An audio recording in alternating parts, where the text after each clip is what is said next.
ವಾಣಿ ಗುಣಾನುಕಥನೆ ಶ್ರವಣೌ ಕಥಾಯಾಂ ಹಸ್ತೌ ಚ ಕರ್ಮಸು ಮನಸ್ತವ ಪಾದಯೋರ್ನೌ ಸ್ಮೃತ್ಯಾಂ ಶಿರಸ್ತವ ಸುರಪ್ರವರ ಪ್ರಣಾಮೆ ದೃಷ್ಟಿಃ ಸತಾಂ ದರ್ಶನೇಸ್ತು ಭವತ್ತನೂನಾಂ ಶ್ರೀರ್ಯತ್ರ ರೂಪಿಣ್ಯುರುಗಾಯ ಪಾದಯೋಃ ಕರೋತಿ ಮಾನಂ ಬಹುಧಾ ವಿಭೂತಿಭಿಃ ಪ್ರಿಯಂಕಶ್ರಿತಾಯಾಃ ಕುಸುಮಾಕರಾನುಗೈಃ ವಿಗೀಯಮಾನಾ ಪ್ರಿಯಕರ್ಮ ಗಾಯತಿ ದೇಹೇಂದ್ರಿಯ ಪ್ರಾಣಮನೋಭಿಮಾನೋ ಜೀವೋಂತರಾತ್ಮ ಗುಣಕರ್ಮಮೂರ್ತಿಃ ಸೂತ್ರಂ ಮಹಾನುತ್ಯರುದೇಹಗೀತಃ ಸಂಸಾರ ಆಧಾಪತಿಕಾರತಂತ್ರಃ ಯಸ್ವಾನುಭಾವಮಖಿಲಶ್ರುತಿಸಾರಮೇಕಂ ಅಧ್ಯಾತ್ಮದೀಪಮತಿತೀರ್ಷತಾಂ ತಮೋಂಧಂ ಸಂಸಾರಿಣಾಂ ಕರುಣಯಾಃ ಪುರಾಣಗುಹ್ಯಂ ತಂ ವ್ಯಾಸಸೂನುಮುಪಯಾಮಿ ಗುರುಂ ಮುನೀನಾಂ. ಶ್ರೀ ಗುರುಭ್ಯೋ ನಮಃ. ಕ್ರೋಧಿ ಸಂವತ್ಸರದ ಭಾದ್ರಪದ ಮಾಸದ ಶುಕ್ಲ ಪಕ್ಷದ ದ್ವಾದಶಿ ತಿಥಿ ಇವತ್ತು. ಶ್ರವಣ ನಕ್ಷತ್ರ ಇರುವುದರಿಂದ ಇವತ್ತು ಕೂಡ ಉಪವಾಸ ಇದೆ. ಕಳೆದ ದಿವಸ ಏಕಾದಶಿ ಇದ್ದುದರಿಂದ ಉಪವಾಸ ಇತ್ತು. ಇವತ್ತು ಶ್ರವಣ ನಕ್ಷತ್ರ ಇರುವುದರ ಮೂಲಕ ಉಪವಾಸ ಇದೆ. ಹಾಗಾಗಿ ಉಪೋಷ್ಯ ದ್ವಾದಶಿ, ಉಪವಾಸ ಮಾಡಬೇಕಾದ ದ್ವಾದಶಿ ಅಂತ ಇದನ್ನು ಕರೀತಾರೆ. ಕಳೆದ ಪ್ರತಿಪತ್ತಿನಿಂದ ಆರಂಭಿಸಿ ಈ ಹುಣ್ಣಿಮೆಯವರೆಗೆ ಭಾಗವತ ಪ್ರೋಷ್ಠಪದಿ ಕಾರ್ಯಕ್ರಮವನ್ನು ನಮ್ಮ ದಿವಂಗತರಾದ ತಾಯಿಯವರ ಸ್ಮರಣಾರ್ಥ ನಾವೇನು ಮಾಡ್ತಾ ಇದ್ದೀವಿ. ಅದರಲ್ಲಿ ಭಾಗವತದ ಮೊದಲ ಸ್ಕಂಧದ 36 ಶ್ಲೋಕಗಳನ್ನು ಕಳೆದ ದಿವಸ ನೋಡಿ ಮುಗಿಸಿದ್ದೀವಿ. ನಾರದರು ವ್ಯಾಸರಿಗೆ ಹೇಗೆ ಉತ್ತೇಜನ ಕೊಟ್ಟರು ಅಂತ ಅನ್ನೋದನ್ನು ನೋಡ್ತಾ ಇದ್ದೀವಿ. ಹಾಗೆ ಪ್ರತಿನಿತ್ಯವೂ ಒಂದೊಂದು ಸ್ಕಂಧದ ಶ್ಲೋಕವನ್ನು ಕೂಡ ನೋಡ್ತಾ ಇದ್ದೀವಿ. ಅದರಂತೆ ಮೊನ್ನೆ ದಿವಸ 9ನೇ ಸ್ಕಂಧದ ಶ್ಲೋಕವನ್ನು ನೋಡಿದ್ವಿ. ಇವತ್ತಿನ ದಿವಸ 10ನೇ ಸ್ಕಂಧದ ಶ್ಲೋಕವನ್ನು ನೋಡಬೇಕು. ಕಳೆದ ದಿವಸವೂ 10ನೇ ಸ್ಕಂಧ ಶ್ಲೋಕ ನೋಡಿದ್ವಿ. ಒಟ್ಟಾರೆ ಈ 15 ದಿವಸಗಳಲ್ಲಿ ಭಾಗವತದ 12 ಸ್ಕಂಧಗಳ ಭಗವಂತನ ವರ್ಣನಾಪರವಾದ ಶ್ಲೋಕಗಳನ್ನು ನೋಡಬೇಕು. ಅಂತೂ ಪ್ರತಿಯೊಂದು ಸ್ಕಂಧದ ಒಂದೊಂದು ಶ್ಲೋಕವನ್ನಾದರೂ ಕೂಡ ನಾವು ನೋಡಿ ಭಾಗವತದ ಪ್ರವಚನದ ಮಂಗಳವನ್ನು ಹುಣ್ಣಿಮೆ ದಿವಸ ಮಾಡಬೇಕು ಅಂತ ಸಂಕಲ್ಪಿಸಿದ್ದೇವೆ. ಅದರಂತೆ ಭಗವಂತ ಭೂಮಿಗೆ ಬಂದು ಈ ಭೂಭಾರವನ್ನು ಪರಿಹರಿಸುವಂಥ ಅವನನ್ನು ಕೇಳಿದಂಥ ಒಂದು ಶ್ಲೋಕವನ್ನು, ಬ್ರಹ್ಮಾದಿಗಳು ಅವನನ್ನು ಸ್ತೋತ್ರ ಮಾಡಿದ ಒಂದು ಶ್ಲೋಕವನ್ನು ಕಳೆದ ದಿವಸ ನೋಡಿದ್ವಿ.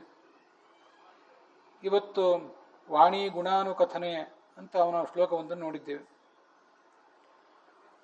ನಮ್ಮ ದೇಹದ ಎಲ್ಲ ಇಂದ್ರಿಯಗಳು, 5 ಕರ್ಮೇಂದ್ರಿಯ, 5 ಜ್ಞಾನೇಂದ್ರಿಯ, ಇವೆಲ್ಲವೂ ಕೂಡ ಆ ಭಗವಂತನ ಆರಾಧನೆಗೆ ಮೀಸಲಾಗಿರಲಿ ಅಂತ ಕೇಳ್ಕೊಳ್ಳುವಂಥ ಒಂದು ಶ್ಲೋಕ. ಆ ಶ್ಲೋಕವನ್ನು ಯಾರು ಹೇಳಿದರು ಮತ್ತು ಯಾಕೆ ಹೇಳಿದರು ಅನ್ನೋದಕ್ಕೆ ಭಾಗವತದಲ್ಲಿ ಒಂದು ಸಣ್ಣ ಕಥಾ ಇದೆ. ಕೃಷ್ಣ ಆವಾಗಿನ್ನೂ ಶಿಶುವಾಗಿದ್ದಾಗ ತೋರಿಸಿದಂಥ ಒಂದು ಲೀಲಾ ಅದು. ಅದನ್ನು ಇವತ್ತು ನಾವು ನೋಡಬೇಕು. ಅನೇಕ ಕಡೆ ಈ ಕಥೆಯನ್ನು ನಾವಂತೂ ಕೇಳೇ ಇರ್ತೇವೆ. ನಳಕೂಬರು ಮಣಿಗ್ರೀವರು ಅಂತ ಇಬ್ಬರು ಕುಬೇರನ ಮಕ್ಕಳು. ಅವರು ಮತ್ತಿ ಗಿಡಗಳು, ಅರ್ಜುನ ವೃಕ್ಷ ಅಂತ ಹೇಳ್ತಾರೆ, ಮತ್ತಿ ವೃಕ್ಷ ಅಂತ, ಅದರಲ್ಲಿ ಇದ್ದು ಬಿಟ್ಟಿದ್ರು. ಇರಬೇಕಾದಂಥ ಒಂದು ಶಾಪ ಬಂದಿತ್ತು ಅವರಿಗೆ. ಅವರಿಗೆ ಬಂದಂತಹ ಶಾಪವನ್ನು ಭಗವಂತ ಪರಿಹರಿಸಿದ ಅನ್ನುವುದು ಆ ಕಥಾ. ಯಮಲಾರ್ಜುನ ಭಂಜನ ಅಂತ ಭಗವಂತನನ್ನು ಕರೀತಾರೆ. ಅರ್ಜುನ ಅಂದರೆ ಮತ್ತಿ ವೃಕ್ಷ, ಯಮಲ ಅಂದರೆ ಅವಳಿ ಮತ್ತಿ ವೃಕ್ಷಗಳು, ಅವುಗಳನ್ನು ನಾಶ ಮಾಡಿದವನು ಅಂತ ಆ ಕಥೆಯ ಅರ್ಥ. ನಳಕೂಬರ ಮಣಿಗ್ರೀವರಿಗೆ ನಾರದರ ಶಾಪ ಯಾಕೆ ಬಂತು? ನಾರದರ ಕಥೆ ನಾವು ನೋಡ್ತಾ ಇದ್ದೀವಿ. ನಾರದರ ಕಥೆಯನ್ನು ಕಳೆದ ದಿವಸನೂ ನೋಡಿದ್ವಿ. ಇವತ್ತು ಕೂಡ ಅದನ್ನು ನೋಡಬೇಕು ಅಂತ ಈ ಕಥೆಯನ್ನು ಆಯ್ದುಕೊಂಡಿದ್ದೇನೆ. ನಳಕೂಬರು ಮಣಿಗ್ರೀವರಿಬ್ಬರು ಕೂಡ ಕುಬೇರನ ಮಕ್ಕಳು, ರುದ್ರನ ಪರಶಿವನ ಪಾರ್ವತೀ ರಮಣನಾದ ಪರಶಿವನ ಸೇವಕರು. ಅವರಿಗೆ ಮಹಾ ಅಹಂಕಾರ. ಒಂದು ಬಾರಿ ಕೈಲಾಸದ ಸಮೀಪದ ಒಂದು ಉಪವನ, ಅಲ್ಲಿ ತಮ್ಮ ಪರಿವಾರದ ಸ್ತ್ರೀಯರ ಜೊತೆಗೆ ವಿಹಾರ ಮಾಡ್ತಾ ಇದ್ರು. ಅದರ ಜೊತೆಗೆ ಮದ್ಯಪಾನ ಬೇರೆ ಮಾಡಿದ್ರು. ಅಲ್ಲೊಂದು ಸರೋವರ ಅವರಿಗೆ ಕಾಣಿಸಿತು. ಆನೆಗಳು ಆ ಸರೋವರಕ್ಕೆ ಇಳಿದು ವಿಹಾರ ಮಾಡುವಂತೆ ಇವರು ಕೂಡ ಅಲ್ಲಿ ಒಳಗಿಳಿದ್ರು ನೀರಿಗೆ. ಅಲ್ಲಿಗೆ ನಾರದರು ಬಂದರು. ಆದರೆ ಈ ನಲಕೂಬರ ಮತ್ತು ಮಣಿಗ್ರೀವರು ಆ ನಾರದರನ್ನು ಲೆಕ್ಕಿಸಲಿಲ್ಲ. ಆದರೆ ಅಲ್ಲಿದ್ದ ಅಪ್ಸರೆಯರು, ಗಂಧರ್ವ ಸ್ತ್ರೀಯರು ಅವರೆಲ್ಲ ನಾಚಿದರು. ಬೇಗ ಸೀರೆ ತಮ್ಮ ವಸ್ತ್ರಗಳನ್ನೆಲ್ಲ ಉಟ್ಕೊಂಡ್ರು.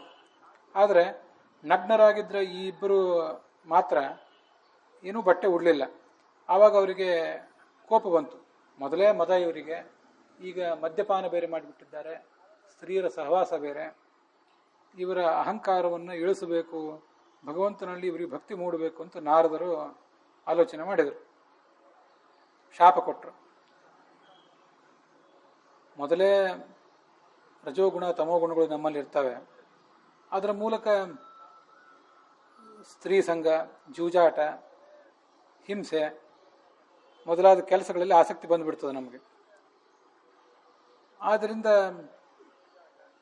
ಅವನು ದುಷ್ಟ ಕೆಲಸಗಳಲ್ಲಿ ತೊಡಗ್ತಾನೆ. ಈ ದೇಹದ ಬಗ್ಗೆ ಅಭಿಮಾನ ತಾಳ್ತಾನೆ. ಇಲ್ಲೊಂದು ಶ್ಲೋಕ, ತುಂಬ ಸುಂದರವಾದ ಶ್ಲೋಕ ಇದು. ಈ ದೇಹದ ಮೇಲೆ ನಮಗೆ ಇಷ್ಟೆಲ್ಲ ಅಭಿಮಾನ ಇದೆಯಲ್ಲ, ಹುಟ್ಟಿದ ಆರಭ್ಯ ಚಿಕ್ಕ ಚಿಕ್ಕ ಮಕ್ಕಳಿಗೆ ಮನಸ್ಸಿನ್ನೂ ಬಲ್ತಿರೋದಿಲ್ಲ.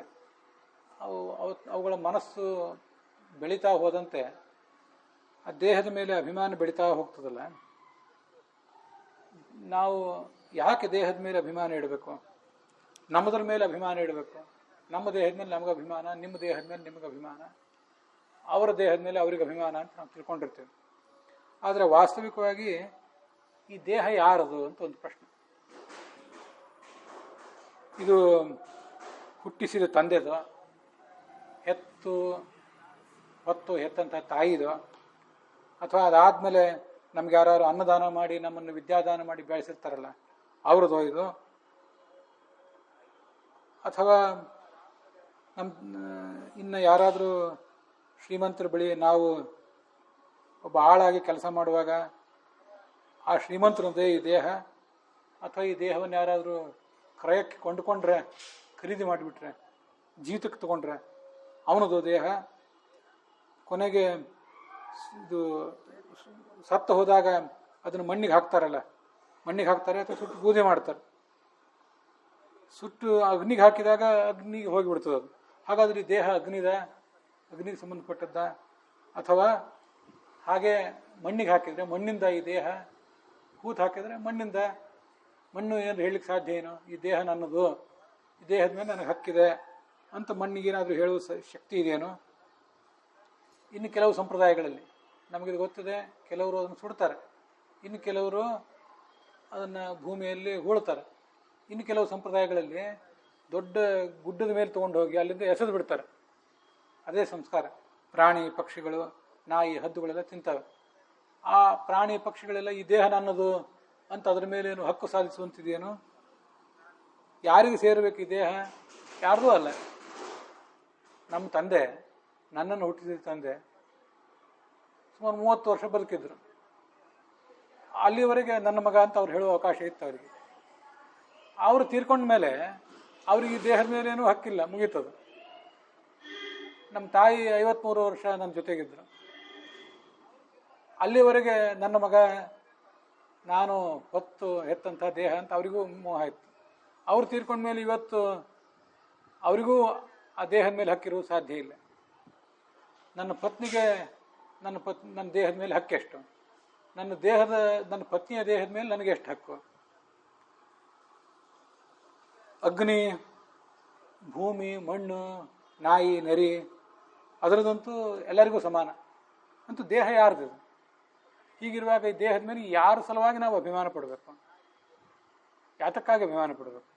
ಇಷ್ಟೆಲ್ಲ ಜನ ಬಂದು ಈ ದೇಹ ನನ್ನದು ಅಂತ ಇದರ ಮೇಲೆ ಏನಾದರೂ ರಿಜಿಸ್ಟ್ರೇಷನ್ ಹಾಕ್ಲಿಕ್ಕೆ ಪ್ರಯತ್ನ ಪಟ್ಟರೆ, ಇದನ್ನು ನನ್ನ ಹೆಸರಿಗೆ ನೋಂದು ಮಾಡಿಕೊಡ್ರಿ ಅಂತ ಯಾರು ಹೊರಟ್ರೆ, ನೋಂದು ಮಾಡುವ ಅಧಿಕಾರಿ ಯಾರ ಹೆಸರಿಗೆ ನೋಂದು ಮಾಡಬೇಕು ಈ ದೇಹವನ್ನು?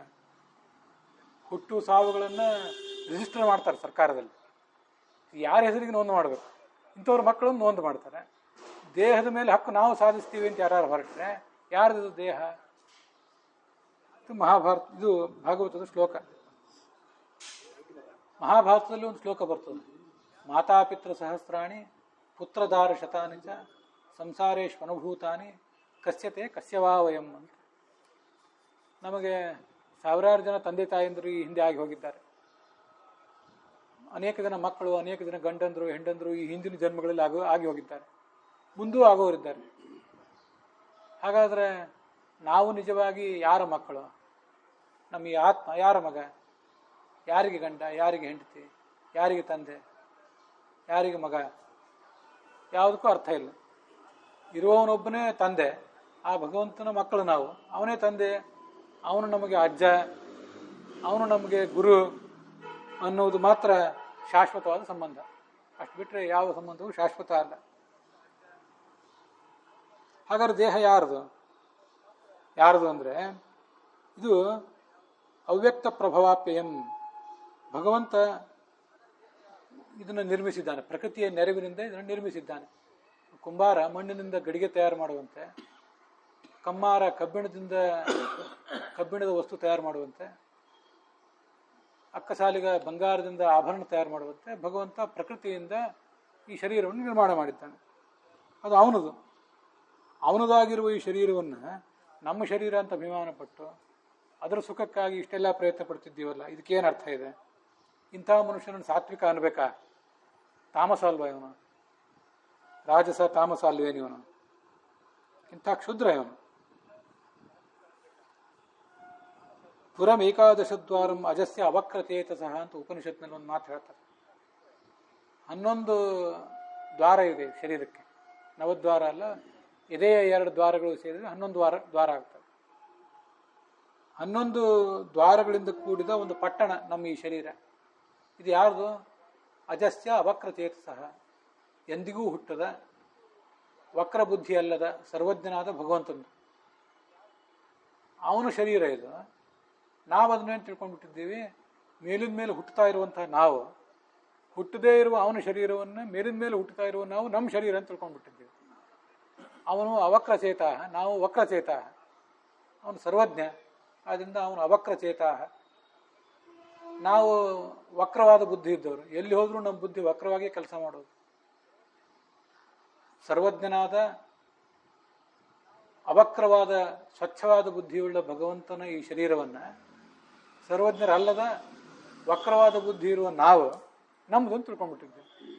ಈ ವಿಚಾರ ಮಾಡಬೇಕು. ನಮ್ಮ ದೇಹವೇ ನಮ್ಮದಲ್ಲ ಅಂದಮೇಲೆ ನಮ್ಮ ಭೂಮಿ ಎಷ್ಟು ನಮ್ಮದು, ನಮ್ಮ ಮನೆ ಎಷ್ಟು ನಮ್ಮದು? ನಮ್ಮ ಭೂಮಿಯೇ, ನಮ್ಮ ಮನೆಯೇ ನಮ್ಮದಲ್ಲ ಅಂದಮೇಲೆ ಇನ್ನೊಬ್ಬರ ಭೂಮಿ ಮೇಲೆ, ಇನ್ನೊಬ್ಬರ ಮನೆ ಮೇಲೆ ಕಣ್ಣು ಹಾಕ್ತಿರ್ತೀವಲ್ಲ ನಾವು. ಅದಕ್ಕಾಗಿ ಕೋರ್ಟು ಕಟ್ಟಲೆ ವಿವಾದ ತಗಾದೆ ಮಾಡ್ತಿರ್ತೀವಲ್ಲ, ಅದ್ರ ಮೇಲೆ ಎಷ್ಟು ಹಕ್ಕಿದೆ? ಸ್ವಲ್ಪ ಮನುಷ್ಯ ವಿಚಾರ ಮಾಡಬೇಕು. ನಮ್ಮ ದೇಹವೇ ನಮ್ಮದಲ್ಲ ಅಂದಮೇಲೆ ಇನ್ನೊಬ್ಬರ ದೇಹ, ಇನ್ನೊಬ್ಬರ ಆಸ್ತಿ, ಇನ್ನೊಬ್ಬರ ಬಂಗಾರ, ಇನ್ನೊಬ್ಬರ ಹೆಣ್ಣು, ಇನ್ನೊಬ್ಬರ ಗಂಡು, ಅದರ ಮೇಲೆ ನಮಗೇನು ಹಕ್ಕಿದೆ? ಮನುಷ್ಯ ತಿಳಿದು ನೋಡಿದರೆ ಈ ಎಲ್ಲ ಅಹಂಕಾರ ಅವನಿಗೆ ಹೋಗ್ತದೆ. ಆದ್ದರಿಂದ ನೀವೀಗ ಅಹಂಕಾರದಿಂದ, ಮದಪಾನದಿಂದ ಮದೋನ್ಮತ್ತರಾಗಿದ್ದೀರಿ. ಕಣ್ಣೇ ಕಾಣಿಸ್ತಾ ಇಲ್ಲ ನಿಮಗೆ. ದರಿದ್ರೋ ನಿರಹಸ್ತಂಭ ಮುಕ್ತ ಸರ್ವಮದೈರಿಹ. ಭಗವಂತನ ಉಪಾಸನೆ ಯಾರು ಮಾಡ್ತಾರೆ ಅವನಿಗೆ ಎಲ್ಲ ಅಹಂಕಾರಗಳ ಪರಿಹಾರ ಆಗ್ತದೆ. ಮತ್ತು ಅವನಿಗೆ ಯಾವ ಥರದ ಕಷ್ಟವೂ ಕೂಡ ಬರೋದಿಲ್ಲ ಮುಂದೆ. ಹೀಗೆ ಅವನು ಮಾತ್ರ ಸುಖವಾಗಿ ಇರುವಂಥ ಪ್ರಯತ್ನ ಮಾರ್ಗದಲ್ಲಿ ಇರ್ತಾನೆ. ಉಳಿದವರೆಲ್ಲರಿಗೂ ಕೂಡ ಒಂದಲ್ಲ ಒಂದು ಹಂತದಲ್ಲಿ ದುಃಖ ಕಟ್ಟಿಟ್ಟ ಬುತ್ತಿ. ಸಾಧೂನಾಂ ಸಮಚಿತ್ತಾನಾಂ ಮುಕುಂದ ಚರಣೈಷಿಣಾಂ ಉಪೇಕ್ಷೈ ಕಿಂ ಧನಸ್ತಂಭೈ ಅಸದ್ಭಿ ಮದಾಶ್ರಿತೈ. ನಿಮಗೆ ಮದದ ಕಾರಣದಿಂದಾಗಿ ಭಗವಂತನನ್ನು ಸೇವಿಸಬೇಕು ಅಂತ ತಿಳಿಯಲಿಲ್ಲ. ಅಂತ ಅಹಂಕಾರದ ಕೆಲಸ ಮಾಡಿಬಿಟ್ರಿ ನೀವು. ಈಗ ನಿಮ್ಮ ಮದ ನಾನು ಇಳಿಸ್ತೇನೆ. ನಗ್ನರಾಗಿದ್ದೀರಿ ಎನ್ನುವ ಎಚ್ಚರವೂ ನಿಮಗಿಲ್ಲ. ಆದ್ದರಿಂದ ನಿಮಗೆ ವೃಕ್ಷ ಜನ್ಮ ಬಂದುಬಿಡಲಿ, ಮರದ ಜನ್ಮ ಬರಲಿ, ಮತ್ತೆಂದು ಇಂಥ ಒಂದು ಮದ ನಿಮಗೆ ಬರದೇ ಹೋಗಲಿ. ಆದರೆ ಒಂದು ನಿಮಗೆ ಆ ಭಗವಂತನ ಅನುಗ್ರಹದಿಂದ ಮತ್ತು ನನ್ನ ವರದಿಂದ ಯಾವತ್ತೂ ಕೂಡ ನಿಮ್ಮ ಸ್ಮರಣೆ ಹೋಗದೇ ಇರಲಿ. ನಾವು ಭಗವಂತನ ಭಕ್ತರು ಅನ್ನುವ ಸ್ಮರಣೆ ಹೋಗದೇ ಇರಲಿ. 100 ವರ್ಷ ಕಳೆಯಲಿ. 100 ವರ್ಷ ನಮ್ಮ ಲೆಕ್ಕಾಚಾರದಲ್ಲೆಲ್ಲ, ದೇವತೆಗಳ ಲೆಕ್ಕಾಚಾರದಲ್ಲಿ 100 ವರ್ಷ ಕಳೆಯಲಿ. ಆವಾಗ ನೀವು ಮತ್ತೆ ಕೃಷ್ಣನ ಅನುಗ್ರಹದಿಂದ ನಿಮ್ಮ ಈ ವೃಕ್ಷ ಜನ್ಮವನ್ನು ನೀಗಿಕೊಂಡು ನೀವು ಭಕ್ತರಾಗಿ ನಿಮ್ಮ ಲೋಕಕ್ಕೆ ಹೋಗ್ರಿ ಅಂಥೇಳಿ ದೇವರ್ಷಿ ನಾರದರು ಅಲ್ಲಿ ಹೊರಟೋದ್ರು. ಅದಾದಮೇಲೆ ಕೃಷ್ಣ ಆ ನಾರದರ ಶಾಪವನ್ನು ಪರಿಹರಿಸಬೇಕು ಅಂತ ಅಲ್ಲಿಗೆ ಬಂದ.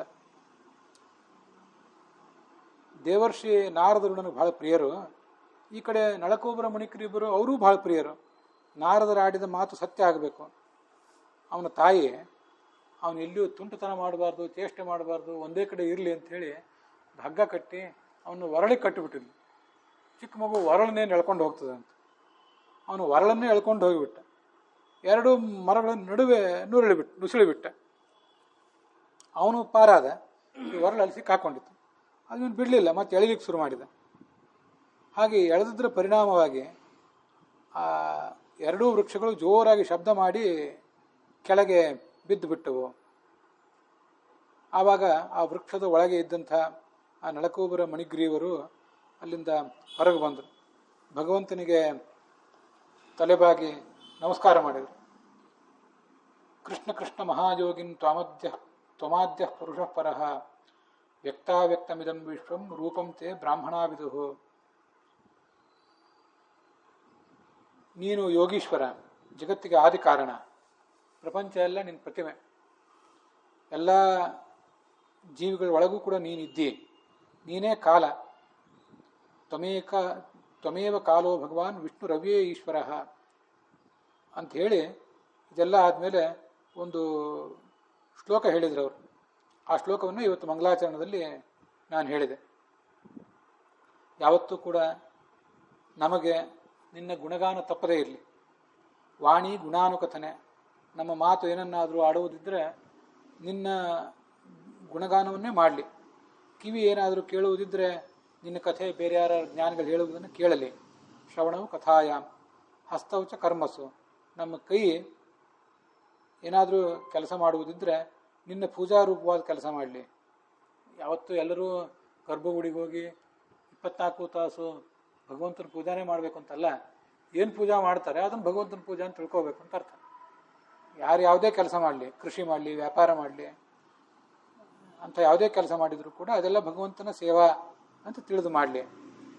ನಮ್ಮ ಮನಸ್ಸು ಯಾವತ್ತೂ ಕೂಡ ನಿನ್ನ ಪಾದ ಕಮಲಗಳ ಸ್ಮರಣೆಯಲ್ಲಿ ಆಸಕ್ತಾಗಿರಲಿ. ನಮ್ಮ ತಲೆ ಯಾವತ್ತೂ ಕೂಡ ನಿನಗೆ ಬಗ್ಗಲಿ, ನಿಮಗೆ ಮಣಿಯಲಿ.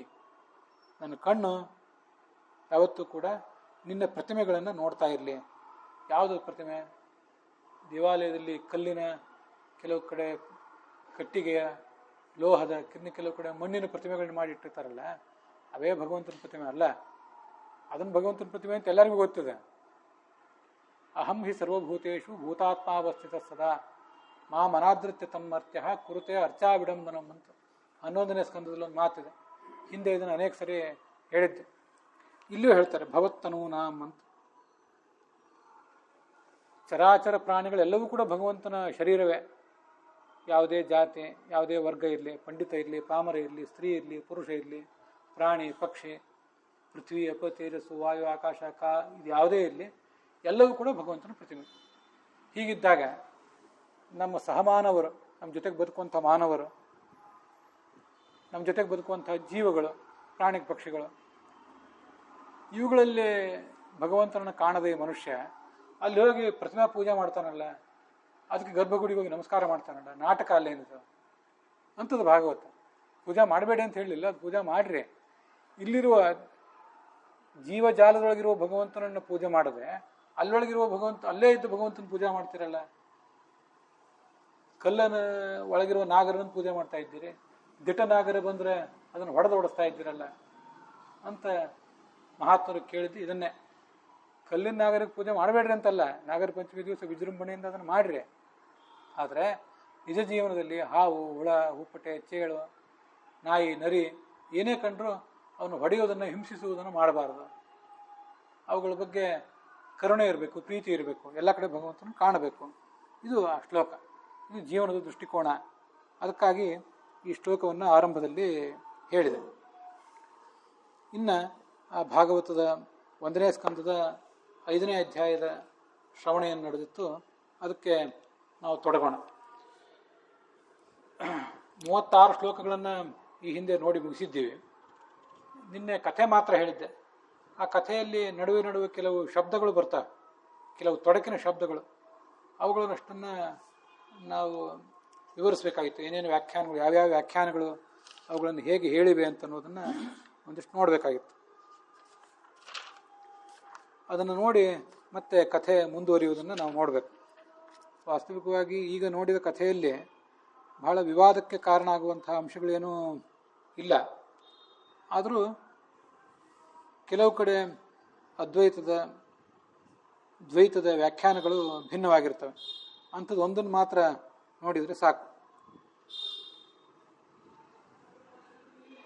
ಇಲ್ಲಿ 27ನೇ ಶ್ಲೋಕವೊಂದು ಹೀಗೆ ಕೇಳಿಸ್ತದೆ. ತಸ್ಮಿಂಸ್ತಥಾ ಲಬ್ಧರುಚೇರ್ ಮಹಾಮುನೆ ಪ್ರಿಯಶ್ರವಸ್ಯ ಅಖಿಲ ಮತಿರ್ಮಮ ಯಥಾರ್ಹ ಮೇತತ್ ಸದಸತ್ ಸ್ವಮಾಯಯ ಪಶ್ಯೇ ಮಯಿ ಬ್ರಹ್ಮಣಿ ಕಲ್ಪಿತಂ ಪರೆ ಅಂತ ಆ 27ನೇ ಶ್ಲೋಕವೊಂದು ಹೀಗಿದೆ. ಮಯಿ ಬ್ರಹ್ಮಣಿ ಕಲ್ಪಿತಂ ಪರೆ. ಅದ್ವೈತದ ವ್ಯಾಖ್ಯಾನ ಅದಕ್ಕೆ ಹೀಗೆ: ನಾನು ಬ್ರಹ್ಮ, ನನ್ನೊಳಗೆ ಈ ಜಗತ್ತು ಕಲ್ಪಿತ. ಕಪ್ಪೆ ಚಿಪ್ಪಿನಲ್ಲಿ ಬಹಳ ಬೆಳಕಿದ್ದಾಗ, ಮಧ್ಯಾಹ್ನದ ಸುಡು ಬಿಸಿಲಿನಲ್ಲಿ ಎಲ್ಲಿಯಾದರೂ ಕಪ್ಪೆ ಚಿಪ್ಪು ನೋಡಿದರೆ ಅದರ ಮೇಲೆ ಸೂರ್ಯನ ಬೆಳಕು ಬಿದ್ದರೆ ಅದು ಬೆಳ್ಳಿ ಥರ ಕಾಣಿಸ್ತದೆ. ತೀವ್ರ ಕತ್ತಲೆ ಇದ್ದಾಗ ಎಲ್ಲರೂ ಹಗ್ಗದ ಒಂದು ತುಂಡು ಬಿದ್ದರೆ ಅದೇ ಹಾವಿನ ಥರ ಕಾಣಿಸ್ತದೆ. ಹಾಗೆ ಎಲ್ಲ ಕಡೆ ಇರುವುದು ಬ್ರಹ್ಮ ಒಂದೇ. ಆ ಬ್ರಹ್ಮನನ್ನೇ ನಾವು ನೋಡ್ತಿರೋದು, ಪರಬ್ರಹ್ಮ ಒಂದೇ. ಅದರೊಳಗೆ ಈ ಜಗತ್ತು, ಮನೆ, ಮಠ, ಜಡ, ಚೇತನ ಎಲ್ಲ ಕಾಣಿಸ್ತದೆ ಅಂತಿದು ಅದ್ವೈತದ ವ್ಯಾಖ್ಯಾನ. ತದ್ಯಥಾ ರಥಸ್ಯ ಅರೇಷು ನೇಮಿಹಿ ನಾಭೌ ಅರಾಹ ಅರ್ಪಿತಾಃ ಏವಂ ಏವ ಏತಾಃ ಭೂತಮಾತ್ರಾಃ ಪ್ರಜ್ಞಾಮಾತ್ರಾಃ ಸ್ವರ್ಪಿತಾಃ ಪ್ರಜ್ಞಾಮಾತ್ರಾಃ ಪ್ರಾಣೇ ಅರ್ಪಿತಾಃ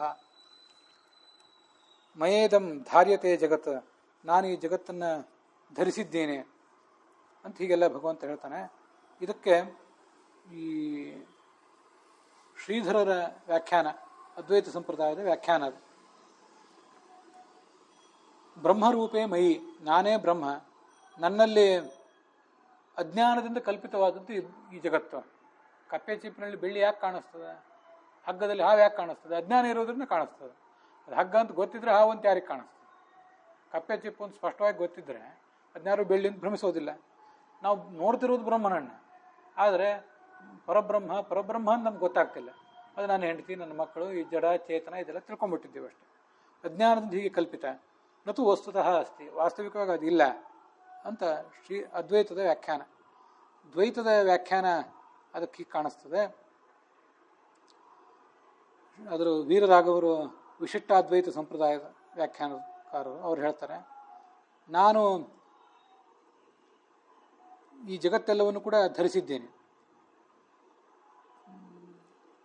ಪ್ರಕೃತಿಯನ್ನು, ಜಡವಾದ ಪ್ರಕೃತಿಯನ್ನು ಚೇತನ ಧರಿಸಿದೆ. ಆ ಚೇತನವನ್ನು ಪರಮಾತ್ಮ ಧರಿಸಿದ್ದಾನೆ. ಹೀಗದರ ಅರ್ಥ. ಪ್ರಪಂಚ ಎಲ್ಲವೂ ಕೂಡ ನನ್ನಲ್ಲಿ ಸೇರಿಕೊಂಡಿದೆ. ಪರೇ ಬ್ರಹ್ಮಣಿ ಪರಬ್ರಹ್ಮಧಾರಿಯೇ ಮಯಿ ವರ್ತಮಾನಂ, ನನ್ನಲ್ಲಿ ಇರುವಂಥ ಈ ಶರೀರ ಸತಸದಾತ್ಮಕವಾದ ಶರೀರ, ಜಡ ಚೇತನ, ಪೃಥ್ವಿ ಅಪ್ಪು ತೇಜಸ್ಸು ಇವನ್ನು ಸತ್ ಅಂತಾರೆ, ವಾಯು ಆಕಾಶಗಳನ್ನು ಅಸತ್ ಅಂತಾರೆ. ಅಂಥ ಈ ಪ್ರಪಂಚವೆಲ್ಲವೂ ಕೂಡ ಸ್ವಮಾಯೆಯ, ಮಾಯಾ ಅಂದರೆ ಅದ್ವೈತದಲ್ಲಿ ಅಜ್ಞಾನ ಅಂತ ಅರ್ಥ. ಇನ್ನು ಈ ವಿಶಿಷ್ಟಾದ್ವೈತದಲ್ಲಿ ಮಾಯಾ ಅಂದರೆ ಪ್ರಕೃತಿ ಅಂತ ಅರ್ಥ. ಮಾಯೆಯಿಂದ ಕಲ್ಪಿತ ಅಂದರೆ ಬರೇ ಕಾಣಿಸಿದ್ದು ಅಂತ ಅದ್ವೈತದ ಅರ್ಥ. ಕಲ್ಪಿತ ಅಂದರೆ ಹುಟ್ಟಿದ್ದು ಅಂತ ವಿಶಿಷ್ಟಾದ್ವೈತದಲ್ಲಿ ಅರ್ಥ.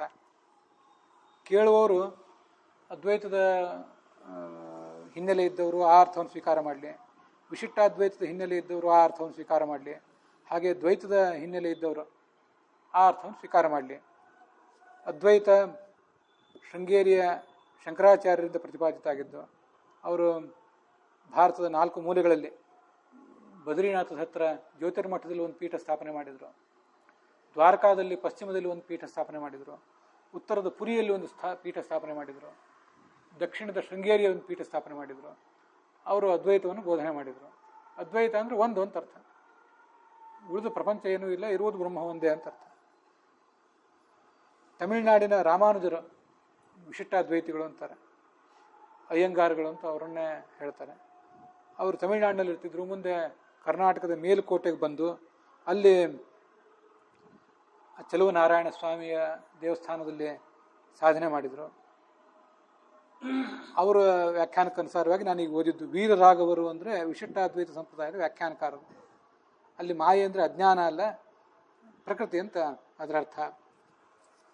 ಹೀಗೆ ಅವರು ಮಾಡಿರುವ ಅರ್ಥಗಳನ್ನು ನೋಡಿದ್ದೇವೆ. ಮುಂದೆ ಉಡುಪಿಯಲ್ಲಿ ಮಧ್ವಾಚಾರ್ಯರು ಅಂತೇನೋ ಅವತರಿಸಿದರು. ಅವರು ಮಾಡಿರುವ ವ್ಯಾಖ್ಯಾನಗಳನ್ನು ಕೂಡ ನಾವು ಅನುಸರಿಸಬೇಕು. ಅದನ್ನು ಆ ವ್ಯಾಖ್ಯಾನವನ್ನು ಕೂಡ ನಾವು ನೋಡಬೇಕು. ಏನು ವ್ಯಾಖ್ಯಾನ? ಮಯಿ ಸ್ಥಿತೇ ಬ್ರಹ್ಮಣಿ ಸ್ಥೀಯತಾ ಮಾತ್ರ ಇತಿ ಈಶ್ವರೇಚ್ಛೆಯ ಪರಿಕಲ್ಪಿತಂ. ಇದು ಆಚಾರ್ಯರು ಭಾಗವತ ತಾತ್ಪರ್ಯ ಬರೆದದ್ದು. ನಾರದ ಹೇಳೋ ಮಾತಿದು.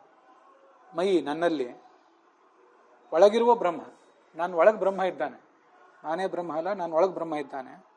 ಆ ಪರಮಾತ್ಮ ನನ್ನೊಳಗೆ ಜಗತ್ತು ಇರಲಿ ಅಂತ ಸಂಕಲ್ಪ ಮಾಡಿದ, ಇದ್ದು ಆ ಜಗತ್ತನ್ನು ಅಲ್ಲಿ ಇಟ್ಕೊಂಡ. ನಾನು ನನ್ನೊಳಗಿರುವ ಭಗವಂತನನ್ನು ಕಂಡೆ, ಆ ಭಗವಂತನೊಳಗಿರುವ ಜಗತ್ತನ್ನು ಕಂಡೆ, ಜಗತ್ತಿನೊಳಗಿರುವ ಭಗವಂತನನ್ನೂ ಕಂಡೆ. ಇದು ಹಿಂದೆ ಬಂದಿದೆ. ವಾಸುದೇವ ಸರ್ವಮಿತಿ ಸಮಹಾತ್ಮ ಸುದುರ್ಲಭ. ಭಗವಂತ ಭಗವದ್ಗೀತಾ ಹೇಳುವಂತೆ ಇವನು ಎಲ್ಲ ಕಡೆ ಇದ್ದಾನೆ, ಅವೆಲ್ಲವೂ ಇವನೊಳಗಿದೆ. ಹೀಗೆ ಯಾರು ತಿಳಿತಾರೆ, ತಸ್ಯಾಹಂ ನ ಪ್ರಣಶ್ಯಾಮಿ ಸಚಮೇ ನ ಪ್ರಣಶ್ಯತಿ. ನಾನು ಎಲ್ಲ ಕಡೆ ಇದ್ದೇನೆ, ಅವೆಲ್ಲವೂ ನನ್ನ ಕಡೆ ಇದೆ. ಮತ್ತು ಇದು ಭಗವಂತ ಎಲ್ಲ ಕಡೆ ಇದ್ದಾನೆ ಅಂದರೆ ಎಲ್ಲ ಪ್ರಾಣಿಗಳಿಗೂ ಜಡದೊಳಗೂ ಚೇತನಗಳಿಗೂ ಇರಲೇಬೇಕು ಅವನು. ಮತ್ತು ಜಗತ್ತು ಕೂಡ ಭಗವಂತನನ್ನು ಬಿಟ್ಟು ಇರುವುದಲ್ಲಿ. ನಮ್ಮನ್ನು ಬಿಟ್ಟು ನಿಮ್ಮನ್ನು ಬಿಟ್ಟು ಜಗತ್ತು ಇದ್ದೀತು, ಭಗವಂತನನ್ನು ಬಿಟ್ಟು ಜಗತ್ತು ಇದ್ದೀತಲ್ಲಿ ಅವನೊಳಗೆ ಇರಬೇಕಲ್ಲ. ಅದರಿಂದ ಭಗವಂತ ಜಗತ್ತಿನೊಳಗೆ, ಜಗತ್ತು ಭಗವಂತನೊಳಗೆ. ನಮ್ಮೊಳಗೆ ಭಗವಂತ ಅಂದರೆ ಅವನೊಳಗೆ ಜಗತ್ತಿದೆ ಅಂತ ಅರ್ಥ. ಒಂದು ಕಡೆ ಪುರಂದರದಾಸರು ಅದನ್ನು ಹಾಸ್ಯ ಮಾಡ್ತಾರೆ. ನೀನು ಇಡೀ ಜಗತ್ತನ್ನೆಲ್ಲ ಧರಿಸಿದ್ದಿ, ನಿನ್ನನ್ನು ನಾನು ಧರಿಸಿದ್ದೇನೆ, ಈಗ ಹೇಳು ಯಾರು ದೊಡ್ಡವರು? ಜಗತ್ತನ್ನೆಲ್ಲ ನೀನು ಹೊತ್ತಿದ್ದಿ ಅಂತ ನಿನ್ನನ್ನು ಸ್ತೋತ್ರ ಮಾಡ್ತಾರೆ, ಅಂಥ ನಿನ್ನನ್ನು ನಾನು ಹೊತ್ತಿದ್ದೇನಲ್ಲ, ಈಗ ಹೇಳ ಅಂತ ಒಂದು ಹಾಡಿನಲ್ಲಿ ಭಗವಂತರ ಜೊತೆಗೆ ಭಕ್ತರಿಗೆ ಅಂತ ಹಾಸ್ಯ ಮಾಡಲಿಕ್ಕೆ ಹಕ್ಕಿರ್ತದೆ. ಹೀಗೆ ಭಗವಂತ ಕಲ್ಪಿತ ಅಂದರೆ ನನ್ನೊಳಗೆ ಈ ಜಗತ್ತು ಇರಲಿ ಅಂತ ಆಲೋಚನೆ ಮಾಡಿ ಇಟ್ಕೊಂಡಿದ್ದಾನೆ. ಆದ್ದರಿಂದ ಜಗತ್ತು ಸ್ಥಿರವಾಗಿದೆ. ಇಲ್ಲದೆ ಹೋದರೆ ಈ ಜಗತ್ತೆಲ್ಲ ನಷ್ಟ ಆಗಿ ಹೋಗ್ತಿತ್ತು ಅಂತ ಅದರ ತಾತ್ಪರ್ಯ ಇದು. ಇದಕ್ಕೆ ನಾವೀಗ ಕೆಲವು ವ್ಯಾಖ್ಯಾನಗಳನ್ನು ನೋಡಿದ್ವಿ. ಇದಲ್ಲದೆ ಶ್ರೀಧರರು, ಶುಕದೇವರು, ವಲ್ಲಭರು ಮೊದಲಾದ ವ್ಯಾಖ್ಯಾನಗಳು ಕೂಡ ಇವೆ. ಅಂಥವನ್ನು ಕೂಡ ಕೆಲವನ್ನು ಗೋವಿಂದಾಚಾರ್ಯರು ಉದ್ಧರಿಸಿದ್ದಾರೆ. ಭಾಗವತ ಮಹಾಭಾರತಕ್ಕಿಂತ ಹೆಚ್ಚು ಜನಪ್ರಿಯವಾದ ಗ್ರಂಥ. ಮಹಾಭಾರತ ಹಾಗೆ ನೋಡಿದರೆ ಬಹಳ ದೊಡ್ಡದು. ಭಗವಂತನ ಮಹಿಮಾ ಹೆಚ್ಚಿರುವುದು ಅಲ್ಲೇ. ಗ್ರಂಥದ ದೃಷ್ಟಿಯಿಂದ ಮಹಾಭಾರತ ದೊಡ್ಡದು, ಆದರೆ ಭಾಗವತದ ಜನಪ್ರಿಯತೆ ಹೆಚ್ಚು. ನಿಂಬಾರ್ಕರು ಅಂತ ಇವೆಲ್ಲ ಉತ್ತರ ಪ್ರದೇಶದಲ್ಲಿ, ಒರಿಸ್ಸಾದಲ್ಲಿ, ಬಂಗಾಳದಲ್ಲೇ ಇದ್ದವರು, ಅಂಥವರೊಬ್ಬರು ಬರೆದಿದ್ದಾರೆ. ಅವರ ಮತವನ್ನು ಅನುಸರಿಸಿ ಶುಕದೇವ ಅಂತ ಒಬ್ಬರು ವ್ಯಾಖ್ಯಾನ ಮಾಡಿದ್ದಾರೆ. ಅವರ ವ್ಯಾಖ್ಯಾನಕ್ಕೂ ಮಧ್ವಾಚಾರ್ಯ ವ್ಯಾಖ್ಯಾನಕ್ಕೂ ಹೋಲಿಕೆ ಆಗ್ತದೆ. ಮಯಿ ಧ್ಯಾತರಿ, ಧ್ಯಾನ ಮಾಡ್ತಿರುವ ನಾರದ ಹೇಳ್ತಿದ್ದಾರೆ, ನಾನು ಭಗವಂತನ ಧ್ಯಾನ ಮಾಡ್ತಿದ್ದೇನೆ, ನನ್ನೊಳಗೆ ಆ ಧ್ಯೇಯನಾದ ಬ್ರಹ್ಮ ಇದ್ದಾನೆ, ಅವನು ಜಗತ್ತಿಗೆ ಕಾರಣ. ಅವನಲ್ಲಿ ಈ ಸ್ಥೂಲ ಸೂಕ್ಷ್ಮ ಜಗತ್ತೆಲ್ಲವೂ ಕೂಡ ಮಾಯೆಯ ಅಂದರೆ ಪ್ರಕೃತ್ಯ. ಮಾಯಾ ಅಂದರೆ ಅಜ್ಞಾನ ಅಂತ ಅರ್ಥ ಅಲ್ಲ, ಪ್ರಕೃತಿ. ನಾವು ನೋಡುವ ಪ್ರಕೃತಿ ಏನಿದೆ ಇದೆಲ್ಲ ಈ ಪ್ರಕೃತಿಯಿಂದಾಗಿ ಆ ಜಗತ್ತು ಮಾಯಾ ಪ್ರಕೃತ್ಯ ಭಗವದಿಚ್ಛೆಯ ಕಲ್ಪಿತಂ ನಿಷ್ಪಾದಿತಂ. ನಾನಿದನ್ನು ನೋಡಿದ್ದೇನೆ. ವಿಚಾರ ಮಾಡಿ, ನಾರದ ಮೊದಲು ಗಂಧರ್ವ ಆಗಿತ್ತು. ಗಂಧರ್ವಾಗಿ ಶಾಪ ಪಡೆದು ಮುಂದೆ ಯಾವುದೋ ದಾಸಿಯ ಮಗ ಆಗಿ ಹುಟ್ಟಿದರು. ಮುಂದೆ ಜ್ಞಾನಿಗಳ ಸಂಪರ್ಕಕ್ಕೆ ಬಂದು ದೊಡ್ಡ ಸಾಧನೆ ಮಾಡಿ ಭಗವಂತನ ತನ್ನೊಳಗೆ ಆ ಭಗವಂತನೊಳಗೆ ಜಗತ್ತನ್ನೆಲ್ಲವನ್ನೂ ಕಂಡ್ರು. ನಮಗೇನು ಕಾಣಿಸ್ತದೆ? ನಾವೇನು ನೋಡಿದ್ದೀವಿ? ನಮ್ಮ ಊರೇ ಸರಿಯಾಗಿ ನೋಡಿಲ್ಲ, ನಮ್ಮ ರಾಜ್ಯ ಸರಿಯಾಗಿ ನೋಡಿಲ್ಲ. ತನ್ನೊಳಗಿರುವ ಭಗವಂತನೊಳಗಿರುವ ಜಗತ್ತನ್ನೆಲ್ಲ ಅವ್ರು ನೋಡಿದ್ರಲ್ಲ, ಜ್ಞಾನ ಎಷ್ಟು ದೊಡ್ಡದಿದ್ದಿರಬೇಕು, ಎಷ್ಟು ವಿಶಾಲವಾದ ಜ್ಞಾನ ಅವ್ರಿಗೆ ಬಂದಿದ್ದಿರಬೇಕು. ಕಲ್ಪಿತಂ ಕ್ಲಿಪ್ತೀಕೃತಂ ಸ್ಥಾಪಿತಂ ಅಂತ ವಿಶ್ವನಾಥರು ಅವರು ಮತ್ತೊಂದು ವ್ಯಾಖ್ಯಾನ ಮಾಡ್ತಾರೆ. ಜಗತ್ತು ಭಗವಂತನೊಳಗೆ ಇಡಲ್ಪಟ್ಟಿದೆ. ಹೀಗೆ ಅನೇಕ ಜನ ಆ ಥರದ ವ್ಯಾಖ್ಯಾನ ಮಾಡಿದ್ದಾರೆ. ಅದ್ವೈತದ, ವಿಶಿಷ್ಟಾದ್ವೈತದ, ದ್ವೈತದ ಎಲ್ಲ ವ್ಯಾಖ್ಯಾನಗಳನ್ನು ಕೂಡ ನಿಮ್ಮ ಮುಂದೆ ಇರಿಸಿದ್ದೇನೆ.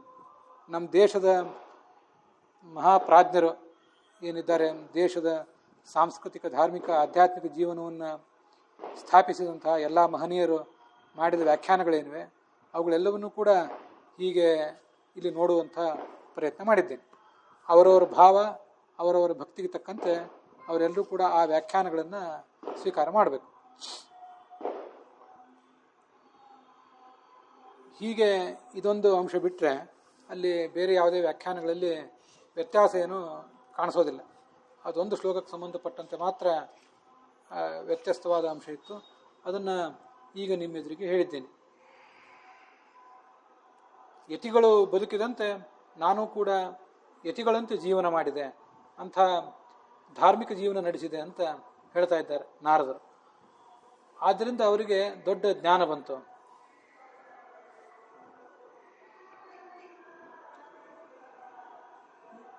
ಮುಂದೆ ಜ್ಞಾನಂ ಗುಹ್ಯತಮಂ ಯತ್ ಸತ್ ಸಾಕ್ಷಾತ್ ಭಗವತೋರಿತಂ ಜ್ಞಾನಂ ಅಂತಿದೆ ಅಲ್ಲಿ. ಗುಹ್ಯವಾದ ಜ್ಞಾನ. ಗುಹ್ಯವಾದ ಜ್ಞಾನ ಅಂದ್ರೆ ಏನು? ಜ್ಞಾನ ಅಂದರೆ ಶಾಸ್ತ್ರ ಅಂತ ಅರ್ಥ. ವಿಜಯಧ್ವಜರ ವ್ಯಾಖ್ಯಾನಕ್ಕನುಸಾರವಾಗಿ, ಯಾದವಾರ್ಯರ ವ್ಯಾಖ್ಯಾನಕ್ಕನುಸಾರವಾಗಿಯೂ ಕೂಡ ಜ್ಞಾನ ಅಂದರೆ ಶಾಸ್ತ್ರ. ಭಗವತೋದಿತಂ, ಭಗವಂತ ಏನು ಜ್ಞಾನವನ್ನು ಈ ಜಗತ್ತಿಗೆ ಕೊಟ್ಟಿದ್ದಾನೆ, ಆ ಜ್ಞಾನವನ್ನು ಭಗವಂತನ ಭಕ್ತರಾದ ಜ್ಞಾನಿಗಳು ನನಗೆ ಉಪದೇಶ ಮಾಡಿದರು, ಆ ಶಾಸ್ತ್ರವನ್ನು ನನಗೆ ಉಪದೇಶ ಮಾಡಿದರು, ನಾನು ಆ ಮಾರ್ಗದಲ್ಲಿ ಮುಂದುವರೆದೆ ಅಂತ ಅವರು ಹೇಳ್ತಾ ಇದ್ದಾರೆ.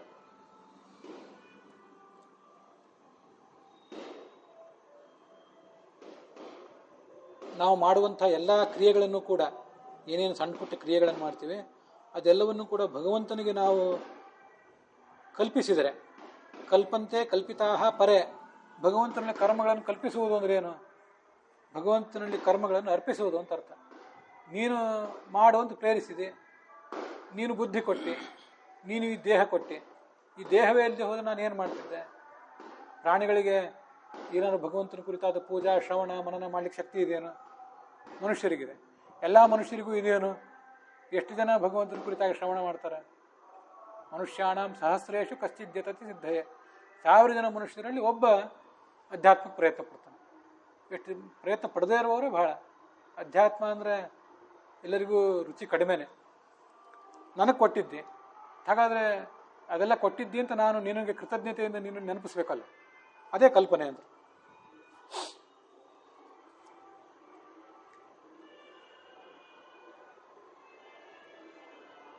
ಯದತ್ರ ಕ್ರಿಯತೆ ಕರ್ಮ ಭಗವತ್ ಪರಿತೋಷಣಂ, ಅತ್ರ ಈ ಕರ್ಮವನ್ನು ಮಾಡಬೇಕು. ಈ ಕರ್ಮ, ಇಲ್ಲಿ ಕರ್ಮವನ್ನು ಮಾಡುವುದು ಅಂದರೆ ಹೇಗೆ? ಅತ್ರ ಅಂದರೆ ಇದು ಕರ್ಮಭೂಮಿ. ಇಡೀ ಜಗತ್ತೇ ಭಗವಂತನ ನಿವಾಸ ಸ್ಥಾನ. ಅದರಲ್ಲಿಯೂ ಕೂಡ ನಮ್ಮ ದೇಶ, ಭಾರತ ದೇಶ ಏನಿದೆ, ಇಡೀ ಜಗತ್ತು ಭಗವಂತನ ಮನೆ ಆದರೆ ಭಾರತ ದೇಶ ಆ ಮನೆಯ ಗರ್ಭಗೃಹ, ದೇವರ ಕೋಣೆ ಅದು. ಆದ್ದರಿಂದ ಇಲ್ಲಿ ಮಾಡಿದ ಕರ್ಮಗಳಿಗೆ ಶಕ್ತಿ ಹೆಚ್ಚು. ಹಾಗಾದರೆ ಬೇರೆ ಕಡೆ ಹೋದವರು ಕರ್ಮ ಮಾಡಬಾರ್ದು ಅಂತಲ್ಲ, ಅಲ್ಲಿ ಹೋದವರು ಅವರು ಕರ್ಮ ಮಾಡಬೇಕು, ಅಲ್ಲಿದ್ದವರು ಕರ್ಮ ಮಾಡಬೇಕು, ಅವರೂ ಭಗವಂತನ ಸೇವಾ ಮಾಡಬೇಕು. ಇಲ್ಲಿದ್ದವರಿಗೆ ಇದು ಗರ್ಭಗುಡಿ ಆದ್ದರಿಂದ, ದೇವತಾ ಗೃಹ ಆದ್ದರಿಂದ ಇಲ್ಲಿ ಮಾಡಿದ ಕರ್ಮಗಳಿಗೆ ಬೆಲೆ ಹೆಚ್ಚು. ಸಾಧು ಸತ್ಪುರುಷರು ಇಲ್ಲಿ ಹೆಚ್ಚು, ಸಂತ ಮಹಾಂತರು ಇಲ್ಲಿ ದೊರೀತಿದ್ರು, ಈಗಲೂ ದೊರೀತಾರೆ. ಧರ್ಮಗ್ರಂಥಗಳ ಬೋಧನೆ, ಪಾಠ, ಪ್ರವಚನ, ಶ್ರವಣ, ಪವಿತ್ರವಾದ ದೇವಾಲಯಗಳು, ನದಿಗಳು ಇಲ್ಲಿ ಹೆಚ್ಚು. ಆದ್ದರಿಂದ ಅತ್ರ ಅಂದರೆ ಕರ್ಮಭೂಮಿ. ಅತ್ರ ಅಂದರೆ ನಮಗೆ ಈ ದೇಹ ಸಿಕ್ಕಾಗ ಇದೆಲ್ಲ ಕರ್ಮಭೂಮಿ ಸರಿ. ನಮ್ಮ ದೇಹಕ್ಕೆ, ನಮ್ಮ ಮನಸ್ಸಿಗೆ ಅದನ್ನು ಮಾಡುವ ಶಕ್ತಿ ಇಲ್ಲದೆ ಹೋದ್ರೆ, ಅದು ಸಿಕ್ಕಿರುವಾಗ ಅತ್ರ ಅಂದರೆ ಇಲ್ಲಿ ಅಂತ ಅರ್ಥ. ಇಲ್ಲಿ ಅನ್ನೋದಕ್ಕೆ ಈ ದೇಶದಲ್ಲಿ, ಈ ದೇಹದಲ್ಲಿ ಹೀಗೆಲ್ಲ ಅರ್ಥ. ಯತತ್ರ ಕ್ರಿಯತೆ ಕರ್ಮ ಭಗವತ್ ಪರಿತೋಷಣಂ. ಹತ್ರ ನಾವಿದ್ದೀವಿ, ನಮ್ಮೊಳಗೆ ಭಗವಂತ ಇದ್ದಾನೆ. ಆ ಭಗವಂತನೊಳಗೆ ನಾವು ಮನಸ್ಸಿಟ್ಟು ಎಲ್ಲ ಕರ್ಮಗಳನ್ನು ಮಾಡ್ತೀವಿ. ಮೈ ಸನ್ಯಸ್ಯ ಕರ್ಮಾಣಿ ಅಂತ ಭಗವದ್ಗೀತಾದಲ್ಲಿ ಆ ಮಾತು ಬಂದಿದೆ. ನನ್ನಲ್ಲಿ ಎಲ್ಲ ಕರ್ಮಗಳನ್ನು ಕೂಡ ಇಡಬೇಕು ಅಂತ. ಇಡುವುದು ಅಂದರೆ ನನ್ನಲ್ಲಿ ನಾನು ಮಾಡಿಸಿದ್ದೇನೆ ಅಂತ ತಿಳ್ಕೊಳ್ಳುವುದು ಅಂತ ಅದರ ತಾತ್ಪರ್ಯ ಆಗ್ತದೆ. ಹೀಗೆ ಎಲ್ಲ ಕರ್ಮಗಳನ್ನು ಕೂಡ ಮಾಡ್ತಾ ಹೋಗಬೇಕು. ಮುಖ್ಯವಾದ ಶಾಸ್ತ್ರದ ಆದೇಶ ಸ್ಮರ್ತವ್ಯ ಸತತಂ ವಿಷ್ಣು ವಿಸ್ಮರ್ತವ್ಯೋ ನ ಜಾತುಚಿತ. ಯಾವತ್ತೂ ಕೂಡ ಭಗವಂತನನ್ನು ನೆನೀತಾ ಇರಬೇಕು, ಅವನನ್ನು ಮರೀಬಾರದು ಅಂತ ಅರ್ಥ. ಶಾಸ್ತ್ರದಲ್ಲಿ ಎಲ್ಲಿ ಏನಾದರೂ ಮಾತಿದ್ರೆ ಎಲ್ಲದಕ್ಕೂ ಇದೇ ಅರ್ಥ. ಭಗವಂತನನ್ನು ಮರಿಬೇಡ್ರಿ, ಭಗವಂತನಿಗಿಂತ ಭಿನ್ನವಾದ್ದನ್ನು ಮರೆತು ದೂರ ಇಡಿ, ಅದ್ರ ಬಗ್ಗೆ ತಲೆ ಕೆಡಿಸ್ಕೋಬೇಡಿ ಅಂತ ಹೀಗದರ ತಾತ್ಪರ್ಯ. ಧರ್ಮೇಣ ಅಪನುದತಿ ಅವಿದ್ಯೆಯ ಮೃತ್ಯುಂ ತೀರ್ತ್ವ. ಧರ್ಮಾಚರಣೆ ಮನುಷ್ಯ ಮಾಡ್ತಾ ಮಾಡ್ತಾ ಹೋದಂತೆ ಎಲ್ಲ ಪಾಪಗಳನ್ನು ಕಳ್ಕೋತಾನೆ. ಜ್ಞಾನವನ್ನು ಗಳಿಸಿ ಈ ಮೃತ್ಯುವನ್ನು ಗೆಲ್ಲುತ್ತಾನೆ. ಇವು ಕೆಲವೆಲ್ಲ ಶಾಸ್ತ್ರದ ಮಾತುಗಳು. ಹೀಗೆ ಇವತ್ತು ಆ ನಳಕೂಬರ ಮಣಿಗ್ರೀವರ ಕಥೆಯನ್ನು ಕೇಳಿದ್ದೀವಿ. ಹಾಗೇನೆ ಭಾಗವತದ 1ನೇ ಸ್ಕಂದದ 5ನೇ ಅಧ್ಯಾಯದ 36ನೇ ಶ್ಲೋಕದವರೆಗೆ ಆ ಶ್ಲೋಕಗಳಲ್ಲಿ ಏನು ವೈಶಿಷ್ಟ್ಯ ಇದೆ, ಕೆಲವು ಪದಗಳ ಅರ್ಥ, ಅದನ್ನು ಕೂಡ ನೋಡಿದ್ದೇವೆ. 1ನೇ ಸ್ಕಂದದ 5ನೇ ಅಧ್ಯಾಯದ ಕಥಾ ಮುಂದುವರೆದಿಲ್ಲ. ಕಥೆ ನಿನ್ನೆಗೇನು ನಾರದರಿಗೆ ಭಗವಂತನ ಅನುಗ್ರಹ ಆಯಿತು ಅಂತ ಕಥೆ ಮುಗಿದಿತ್ತು. ಆ ಕಥೆಯಲ್ಲಿನ ಕೆಲವು ಅಂಶಗಳನ್ನೇ ಮತ್ತೆ ನೋಡಿದ್ದೇವೆ. ಆದರೆ 10ನೇ ಸ್ಕಂದದಲ್ಲಿ ಬರುವಂಥ ಭಗವಂತನ ನಳಕೂಬರರ ಮೋಚನ ಅನ್ನುವಂಥ ಕಥೆಯನ್ನು ನೋಡಿದ್ದೇವೆ. ಅಲ್ಲಿಗೆ ಈ ದ್ವಾದಶಿ ದಿವಸ, ಶ್ರವಣೋಪವಾಸ ಇರುವ ಈ ದಿವಸ ನಾವು ಮಾಡಿದಂಥ ಶ್ರವಣ, ಉಪವಾಸ ಮಾಡಬೇಕು ಅಂತ ಹೇಳ್ತಿರ್ತಾರೆ. ಉಪವಾಸ ಮಾಡುವುದು ಅಂದ್ರೆ ಏನು? ನಿರಾಹಾರನಾಗಿರಬೇಕು ಅಂತ ಅರ್ಥ. ಅದಕ್ಕಿಂತ ಮುಖ್ಯವಾಗಿ ಉಪ ಅಂದರೆ ಭಗವಂತನ ಸಮೀಪ, ವಾಸ ಅಂದರೆ ಇರಬೇಕು. ಉಪ ಅಂದರೆ ಮೇಲೆ ಎತ್ತರ, ಕೆಳಗೆ ಬಿದ್ದಿದ್ದೀವಿ, ಕೆಳಗೆ ಬಿದ್ದವರು ಮೇಲೆ ಹೋಗಬೇಕಾಗಿದೆ. ಉಪ ಅಂದರೆ ಎತ್ತರನೂ ಹೌದು. ಕೆಳಗೆ ಬಿದ್ದವರು ಮೇಲೆ ಏರಬೇಕು, ಭಗವಂತನಿಂದ ದೂರ ಇದ್ದವರು ಭಗವಂತ ಸಮೀಪಕ್ಕೆ ಹೋಗಬೇಕು. ಅದು ನಿಜವಾದ ಉಪವಾಸ. ಅದನ್ನು ಕಳೆದ ದಿವಸ ಏಕಾದಶಿನೂ ಉಪವಾಸ, ಆ ರೀತಿಯಿಂದ ಉಪವಾಸ ನಾವು ಮಾಡಿದ್ದೀವಿ. ಇವತ್ತು ಶ್ರವಣ ನಕ್ಷತ್ರ ಇರುವ ನಿಮಿತ್ತ ಉಪೋಷ್ಯ ದ್ವಾದಶಿ. ಇವತ್ತು ಕೂಡ ಆ ಎರಡೂ ಥರದ ಉಪವಾಸಗಳನ್ನು ಮಾಡಿದ್ದೇವೆ. ಈ ಎಲ್ಲ ನಾವು ಮಾಡಿದಂತಹ ಶ್ರವಣ, ಮನನ, ಪ್ರವಚನ ಇದೆಲ್ಲವೂ ಕೂಡ ಈಗಾಗಲೇ ಆ ಶ್ಲೋಕದಲ್ಲಿ ನೋಡಿದ್ವಿ, ಈಶ್ವರನಿಗೆ ಅರ್ಪಿತ ಆಗಬೇಕು ಅಂತ. ಹಾಗೆ ಭಗವಂತನಿಗೆ ಅರ್ಪಿಸೋಣ. ಶ್ರೀಕೃಷ್ಣಾರ್ಪಣ ಮಸ್ತು. ಹುಸಿಯ ನಾಡಿ ಹೊಟ್ಟೆ ಹೊರೆವ ವಿಷಯದಲ್ಲಿ ರಸಿಕನೆಂದು ಹುಸಿಗೆ ಹಾಕಿದಿರೋ ಇನ್ನು ಋಷಿಕೇಶನೇ, ಈಶನಿಂದ ಚರಣ ಭಜನೆ ಆಸೆಯಿಂದ ಮಾಡುವೆ, ದೋಷ ರಾಶಿ ನಾಶ ಮಾಡು ಶ್ರೀಶಕೇಶವ. ಶ್ರೀಕೃಷ್ಣಾರ್ಪಣ ಮಸ್ತು.